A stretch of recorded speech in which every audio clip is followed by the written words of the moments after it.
movies, and you touched on obviously the TV appearances. Just for the record, is that episode of Jerry Springer available to watch somewhere online? Yeah, you know what? I'm not sure, but if you go to all my social media, I have over 1,000 videos on my YouTube channel. I'm very active on all forums. You'll see everything from pillar to post. I owe a lot of people that have helped me out through the years, and especially, I was out of the business from '07 to like 2015, completely doing nothing, just concentrating. I ended up retiring from my corrections career, and I went into the Board of Ed and working security. And the only thing I've ever done in my life is communicate with people, Maurice. Yeah. Whether it be a corrections officer, a bounty hunter, and one of the gentlemen who first got me into the bounty hunting business and sent me on a handful of cases was Dr. D. David Schultz back in the day, and who was here in the Constitution State.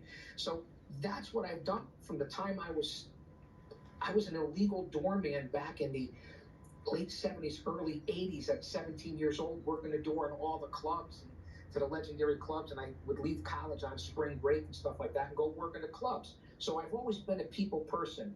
Whether it was Jimmy Anvil, Neidhart, Yokozuna, the Samoan Dynasty, anyone I ever worked with, you know why, Maurice?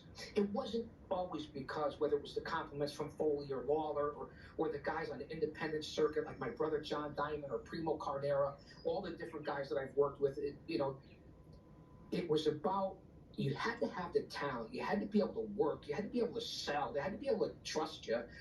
You didn't act like a mark or a fan or anything like that. You treat them like how you want to be treated. But the most success that I ever had in the business, because I wasn't a full-time worker and had to depend on others to help me and allow me to work, some of the best connections I ever made and some of the best shots I ever got.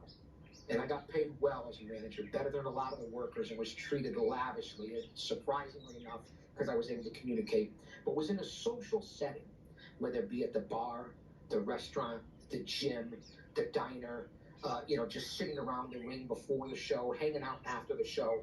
Social settings and circumstances, getting people to know not just the guardian of chaos, Big Daddy, as the character, but Rick, who I really am as a person, and see, hey, most people call me Big Daddy because I was bigger back then, but hey, so the next time they come to town, no matter who it is, they're like, hey, is Big Daddy going to be in town? And it's always a good time. He's respectful. He brings people with him. If I'm going to be able to work with somebody to get him in as a manager, let's request him. So a lot of people started requesting me in the late 90s, early 2000s, into the mid 2000s, and I walked away at that point as a manager. But again, you always get pulled back in. And now for the last bunch of years, working with Paradise Alley and the last live Chaos Corner I had in my own show. And hopefully I'll give out my social media later so you can see the spring video and all the different videos with all the legends and all the young lions and current stars. I lost my train of thought there, but if you go to my YouTube channel, you'll get all those different things. And being able to work with everyone, and to my point of them allowing you, has been the greatest thing that I could ever accomplish. I lost my original.